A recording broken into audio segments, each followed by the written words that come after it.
Hello friends, आप सभी का स्वागत है आपके अपने YouTube channel ABC maths classes पर। दोस्तों, आज हम लोग क्लास 10th फिजिक्स का कुछ वीवीआई शॉर्ट टाइप क्वेश्चन को देखने वाले हैं। इसमें हम लोग देखेंगे कि शॉर्ट टाइप क्वेश्चन किस प्रकार से पूछे जाते हैं। शॉर्ट टाइप क्वेश्चन किस प्रकार से पूछे जाते हैं, हम उसी क्वेश्चन पर फोकस करेंगे जो एग्ज़ाम में कहीं ना कहीं पूछा गया है। तो चलिए, ये क्वेश्चन, पहला क्वेश्चन हम लोग का ये शॉर्ट टाइप का पहला क्वेश्चन है। इसमें लगभग हम लोग 30 से 35 क्वेश्चन करेंगे जो कि बोर्ड एग्जाम में यही से क्वेश्चन पूछे जाने हैं। तो इसमें पहला क्वेश्चन क्या है? पहला क्वेश्चन इसमें है कि प्रकाश का परावर्तन क्या है। प्रकाश का परावर्तन क्या है, इनके नियमों को लिखें। पहला क्वेश्चन है कि प्रकाश का परावर्तन क्या है, इनके नियमों को लिखें। तो सबसे पहले इसमें आंसर देना है कि प्रकाश का परावर्तन क्या है। प्रकाश का परावर्तन क्या है? तो प्रकाश का परावर्तन ये होता है जब हम किसी वस्तु पर लाइट मारते हैं या जब प्रकाश की किरणें एक माध्यम से चलकर किसी दूसरे माध्यम से टकराती है। जब प्रकाश की किरणें एक माध्यम से चलकर किसी दूसरे माध्यम से टकराती है तो टकराने के बाद पुनः प्रकाश उसी माध्यम में लौट जाती है, जिसे हम लोग प्रकाश का परावर्तन कहते हैं। जैसे इसका बेस्ट एग्जांपल है, जैसे कोई भी बल्ब से जैसे रोशनी आता है, तो बल्ब से रोशनी आता है, मान लीजिए बल्ब से ये रोशनी बोर्ड पर आ रहा है, तो रोशनी जैसे इससे टकराया, प्रकाश क्या हो गया? पुनः परावर्तित हो गया। तो इसी को हम लोग कहते हैं प्रकाश का परावर्तन। तो डेफिनेशन इसका लिखा हुआ है कि जब प्रकाश की किरणें एक माध्यम से चलकर किसी दूसरे माध्यम के तल से टकराती है तो वह पुनः अपने माध्यम में वापस लौट जाती है। तो इस घटना को प्रकाश का परावर्तन कहते हैं। ये क्वेश्चन एग्जाम में पूछा गया है। फिर इसमें हम लोग ये फिगर बना दिए। ये हो गया हमारा समतल दर्पण। कौन सा दर्पण हो गया? ये समतल दर्पण हो गया। ये दर्पण का नाम हम लोग रख दिए M1, यहाँ हो गया M2। ये हो गया M1 M2, कोई समतल दर्पण है। इस पर ये क्या है? आपतन बिंदु है। यहाँ से हम लोग कोई रोशनी डाल रहे हैं या टॉर्च जला रहे हैं। टॉर्च डाल रहे हैं हम लोग, टॉर्च जला रहे हैं किस बिंदु पर? ये आपतन बिंदु O पर। जैसे रोशनी आया आपतन बिंदु O पर, तो यहाँ पड़ने के बाद प्रकाश क्या हो गया? पुनः यहाँ टकराया, पुनः ये वापस चला गया इस माध्यम में, इस माध्यम में चला गया। और ये हमारा क्या हो गया? यहाँ पर मान लेते ये अभिलंब है, सीधा लंब इस पर खड़ा कर देते हैं। तो यहाँ समझने वाली बात यह है कि आने वाली प्रकाश को आपतित किरण कहते हैं और जाने वाली प्रकाश को परावर्तित किरण कहते हैं। और ये अभिलंब हो गया, लंब हो गया। फिर हम लोग देखेंगे आपतित किरण और अभिलंब। आपतित किरण और अभिलंब के बीच के कोण को हम लोग आपतन कोण कहते हैं। आपतन कोण को I से डिनोट करते हैं। आपतन कोण को किससे डिनोट करते हैं? I से डिनोट करते हैं। फिर यहाँ देख लिए R, देखते हैं क्या है। परावर्तित किरण तथा अभिलंब के बीच के कोण को परावर्तन कोण कहते हैं और परावर्तन कोण को हम लोग R से डिनोट करते हैं। उम्मीद है कि ये फिगर समझ गए होंगे। तो प्रकाश का परावर्तन क्या है? प्रकाश के परावर्तन के नियमों को लिखे। तो प्रकाश के परावर्तन के कितने नियम है? 2 नियम है। डायरेक्ट ऑब्जेक्टिव में पूछता है कि प्रकाश के परावर्तन के कितने नियम होते हैं, तो प्रकाश के परावर्तन के 2 नियम होते हैं। पहला नियम है आपतित किरण, परावर्तित किरण तथा आपतन बिंदु पर डाला गया अभिलंब तीनों एक ही तल में होते हैं। ये एक ही तल में तीनों चीज है। आपतित किरण, परावर्तित किरण तथा आपतन बिंदु पर डाला गया अभिलंब तीनों एक ही तल में होते हैं। दूसरा नियम इसका है कि आपतन कोण परावर्तन कोण के बराबर होते हैं। आपतन कोण परावर्तन कोण के बराबर होते हैं। क्यों होते हैं बराबर? ये कोई एंगल है, अगर बीच से हम अभिलंब बराबर हिस्सा में काट देते हैं तो इसलिए ये दोनों क्या हो जाता है? बराबर हो गया कि आपतन कोण परावर्तन कोण के बराबर होता है। अर्थात आपतन कोण इज इक्वल परावर्तन कोण। आपतन कोण को I से डिनोट करते हैं, कोण को, किसी भी कोण को हम लोग इस सिंबल से डिनोट करते हैं, इसलिए कोण की जगह सिंबल दे दिए। आपतन कोण को I से डिनोट कर दिए, परावर्तन कोण को R से डिनोट कर दिए। परावर्तन कोण को R से डिनोट कर दिए। हम लोग का नेक्स्ट क्वेश्चन है 2 नंबर का। 1 नंबर का क्वेश्चन हम लोग देख लिए कि प्रकाश का परावर्तन क्या है, इनके कितने नियम होते हैं। नेक्स्ट क्वेश्चन हम लोग का है कि प्रकाश का अपवर्तन क्या है। प्रकाश का अपवर्तन क्या है, इनके नियमों को लिखे। प्रकाश का अपवर्तन क्या है, इनके नियमों को लिखे। ये क्वेश्चन 2011, ये क्वेश्चन 2011 के बाद 15, 16, 18 फर्स्ट सेकंड दोनों सेटिंग है, 19, 20 इतना बार ये क्वेश्चन पूछा जा चुका है। प्रकाश का अपवर्तन। तो प्रकाश का अपवर्तन क्या है? तो प्रकाश का अपवर्तन सबसे पहले जानेंगे कि जब प्रकाश एक माध्यम से दूसरे माध्यम में प्रवेश करती है, जब प्रकाश एक माध्यम से दूसरे माध्यम में प्रवेश करती है तो वह अपने पथ से क्या होती है, विचलित हो जाती है। कहता है जब प्रकाश की किरण एक माध्यम से दूसरे माध्यम में प्रवेश करती है तो वह अपने मार्ग से विचलित हो जाती है। इस घटना को प्रकाश का अपवर्तन कहते हैं। प्रकाश का अपवर्तन को हम लोग दो कंडीशन में समझेंगे। प्रकाश के अपवर्तन को दो कंडीशन में समझेंगे। पहला कंडीशन है इसमें स्थिति 1, जब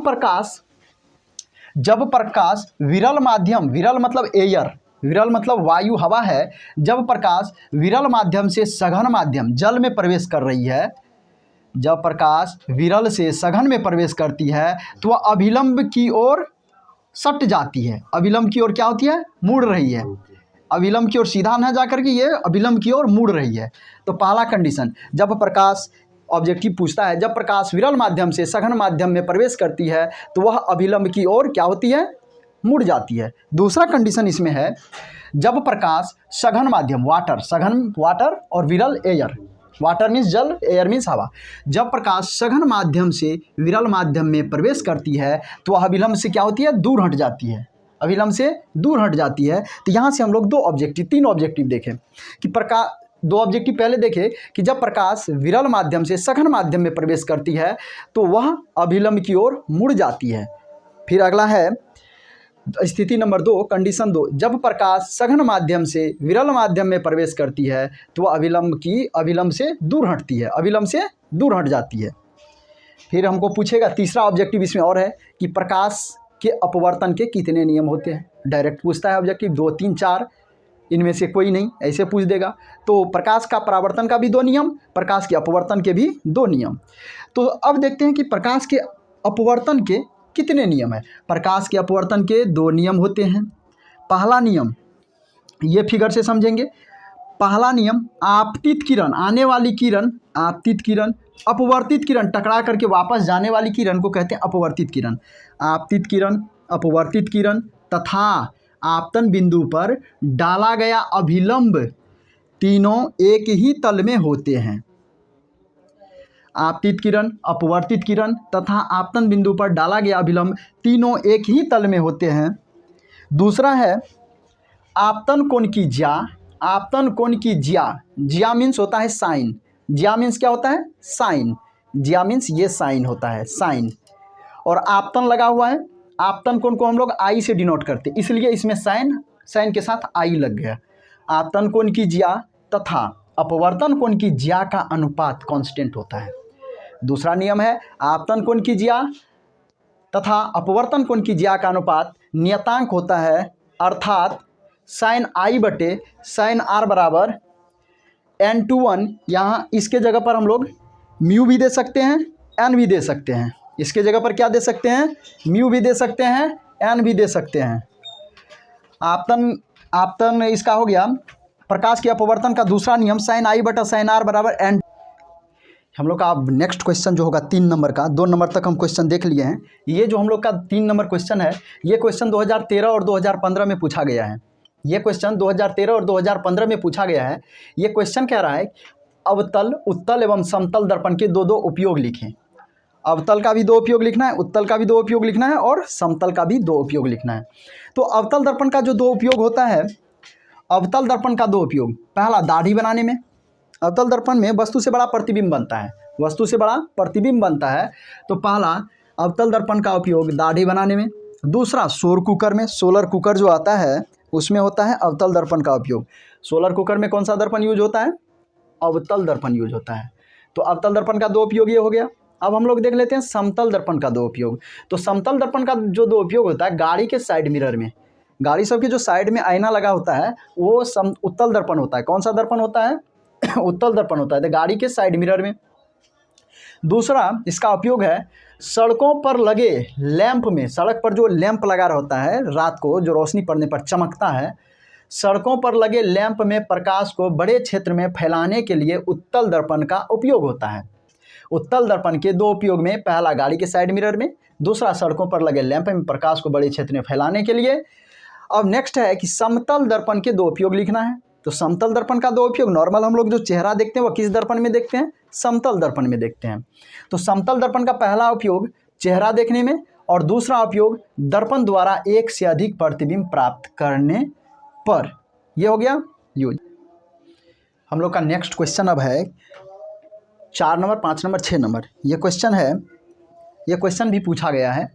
कहता क्वेश्चन कि अवतल दर्पण का उपयोग हजामती दर्पण के रूप में, नाई जो है सैलून सब में अवतल दर्पण ही क्यों लगा रहा था, यही क्वेश्चन हमसे पूछा गया है कि अवतल दर्पण का उपयोग हजामती दर्पण के रूप में क्यों किया जाता है। तो इसका आंसर यही होगा क्योंकि अवतल दर्पण में वस्तु से बड़ा प्रतिबिंब बनता है। इसका जो आंसर होगा, अवतल दर्पण का उपयोग हजामती दर्पण में इसलिए किया जाता है क्योंकि अवतल दर्पण के सामने कोई वस्तु को ले जाने पर उसका सीधा वस्तु से बड़ा प्रतिबिंब बनता है, जिससे नाई को दाढ़ी बनाने में मदद मिलती है। तो क्या होगा, हम लोग यदि अवतल दर्पण के सामने जाते हैं तो जितना बड़ा दाढ़ी रहता है उससे बड़ा प्रतिबिंब बनता है, जिसके कारण नाई को दर्पण में देख करके दाढ़ी बनाना आसान होता है। नेक्स्ट क्वेश्चन हम लोग का है, उत्तल दर्पण का उपयोग गाड़ी के साइड मिरर में किया जाता है। जैसे बाइक है, कोई भी गाड़ी है, गाड़ी के साइड मिरर में जो दर्पण लगा रहता है वो है उत्तल दर्पण। वो उत्तल दर्पण को ही लगाते हैं, अवतल को क्यों नहीं लगाते हैं? उत्तल को ही लगाते हैं। ऐसा क्यों करते हैं? तो इसका जो आंसर होगा, उत्तल दर्पण का उपयोग गाड़ी के साइड मिरर में, उत्तल दर्पण का उपयोग गाड़ी के साइड मिरर के रूप में किया जाता है क्योंकि पहला कंडीशन, इस दर्पण में किसी वस्तु का सीधा प्रतिबिंब बनता है। अगर गाड़ी पीछे से आ रहा है तो पीछे से ही दिखाएगा, सीधा प्रतिबिंब बनता है। इस दर्पण में किसी वस्तु का सीधा प्रतिबिंब बनता है। दूसरा होगा, इस दर्पण द्वारा विस्तृत क्षेत्र में प्रतिबिंब बनता है। ठीक है। अब है नेक्स्ट क्वेश्चन हम लोग का 6 नंबर का, अवतल दर्पण का उपयोग सोलर कुकर में क्यों किया जाता है? सोलर कुकर जो होता है, खाना बनाने वाला कुकर होता है, जैसे सौर ऊर्जा होता है, सूर्य के प्रकाश से कोई भी ऊर्जा मिलती है जिससे हम लोग मोबाइल चार्ज करते हैं, कोई बल्ब जलाते हैं, ढेर सारा काम करते हैं। जैसे यह है कि अवतल दर्पण का उपयोग सोलर कुकर में क्यों करते हैं? तो सोलर कुकर भी होता है खाना बनाने वाला।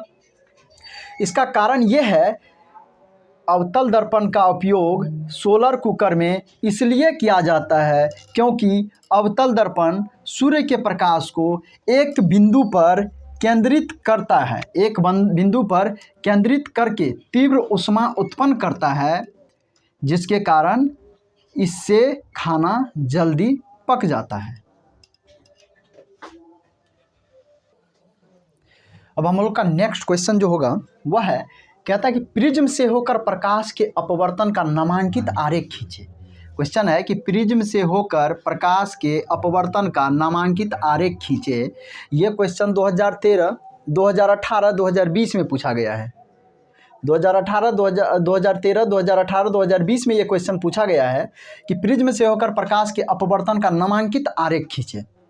तो सबसे पहले कोई प्रिज्म बना लिए हम लोग, ये प्रिज्म हो गया। कोई प्रिज्म हम लोग ऐसे बनाते, प्रिज्म बना लिए और प्रिज्म से होकर के हम लोग कोई लाइट मार रहे हैं, प्रकाश मार रहे हैं, तो ये आपतित किरण आ रही है, प्रकाश आपतित किरण सीधा निकला, कुछ तो सीधा निकल जाएगा, कुछ का विचलन ऐसे होगा, निर्गत होगा। ये यहाँ से लेकर यहाँ तक ये अपवर्तित किरण हो गया।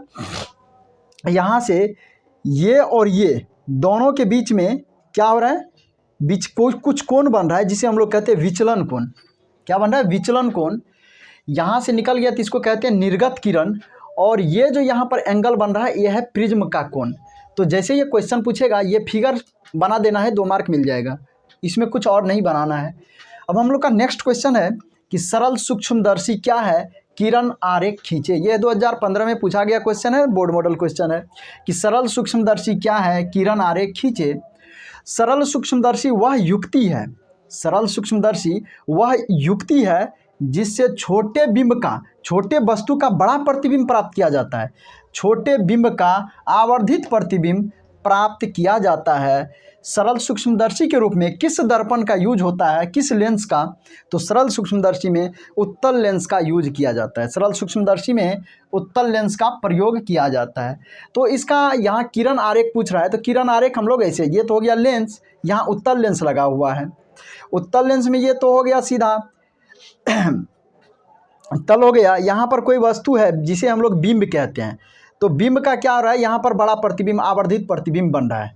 ये बन रहा है आवर्धित प्रतिबिंब, यही है किरण आरेख। सरल सूक्ष्मदर्शी का ये किरण आरेख है। चलिए अब हम लोग फिर से नेक्स्ट क्वेश्चन को देखते हैं। नेक्स्ट क्वेश्चन, अवतल लेंस क्या है? अवतल लेंस को अपसारी लेंस क्यों कहते हैं? और दूसरा है उत्तल लेंस को अभिसारी लेंस क्यों कहते हैं? तो ये डायरेक्ट ऑब्जेक्टिव में पूछ देगा कि किस लेंस को अभिसारी लेंस कहते हैं। तो किस लेंस को अभिसारी लेंस कहते हैं? तो उत्तल लेंस को अभिसारी लेंस कहते हैं और अवतल लेंस को क्या कहते हैं? अपसारी लेंस कहते हैं। उत्तल लेंस को अपसारी लेंस कहते हैं। ये क्वेश्चन 2016 और 2020 में पूछा गया है कि उत्तल लेंस को अपसारी लेंस क्यों कहते हैं। तो 9 नंबर क्वेश्चन है कि अवतल लेंस को अपसारी लेंस क्यों कहते हैं। तो इसका आंसर हो जाएगा अवतल लेंस प्रकाश के समांतर किरणों को अपसारित कर देता है, इसलिए अवतल लेंस को अपसारी लेंस कहते हैं। यहाँ पर नया शब्द आ गया कि अपसारित क्या होता है, अपसारित कर देता है। अपसारित मीन्स क्या होता है? अपसारित मीन्स क्या होता है? प्रकाश को फैला देना। अपसारित मीन्स क्या होता है? फैलाना होता है। तो अपसारी मीन्स फैलाना। समांतर किरणें आ रही है यहाँ से, यहाँ टकराने के बाद क्या हो रहा है? ये फैला रहा है, छिटक रहा है। अपसारित मतलब, अपसारी मतलब क्या होता है? छिटकना, प्रकाश का छिटकना, फैलना। तो ये फिगर हो गया अपसारी अवतल लेंस का। ये 2 लाइन लिखने के बाद ये फिगर बना दीजिएगा। नेक्स्ट क्वेश्चन है, उत्तल लेंस को अभिसारी लेंस क्यों कहते हैं? उत्तल लेंस को अभिसारी लेंस क्यों कहते हैं? तो उत्तल लेंस प्रकाश के समांतर किरणों को अभिसारित कर देता है। उत्तल लेंस प्रकाश के समांतर किरणों को अभिसारित कर देता है। ये अवतल लेंस है और ये उत्तल लेंस है। तो उत्तल लेंस पर समांतर किरणें आ रही है। समांतर किरणें जैसे लेंस पर पड़ती है, ये 1 2 3 4 5 लाइन है, 5 लाइन ये प्रकाश आ रही है। यहाँ पर फोकस है, ये क्या हो रही है? सभी प्रकाश आकर के ये फोकस पर क्या हो रहा है? जमा हो रहा है। तो अभिसारी किरणों को अभिसारित कर देता। अभिसारित मीन्स होता है मिलना, एक जगह पर इसको मिला देना। तो यहाँ पर हम लोग अवतल लेंस को अपसारी लेंस क्यों कहते हैं ये देख लिए, उत्तल लेंस को अभिसारी लेंस क्यों कहते हैं ये देख लिए। तो आज हम लोग सिर्फ इतना ही क्वेश्चन करेंगे। आज हम लोग सिर्फ इतना ही क्वेश्चन करेंगे। नेक्स्ट पार्ट में हम लोग और 10 क्वेश्चन करेंगे। 3 पार्ट में इसको हम लोग फिजिक्स का शॉर्ट क्वेश्चन को ख़त्म कर देंगे। फिर हम लोग नेक्स्ट चलेंगे केमिस्ट्री, बायोलॉजी, इसी तरह से टोटल साइंस का, सोशल साइंस का, मैथ का सारे पढ़ने के लिए मिलेगा। तो यहाँ हम लोग 10 क्वेश्चन देख लिए हैं। अगर ये क्वेश्चन अच्छा लगा होगा तो चैनल को सब्सक्राइब, लाइक, कमेंट और शेयर ज़रूर कीजिएगा। तो आज के लिए बस इतना ही। मिलते हैं नेक्स्ट वीडियो में। जय हिंद।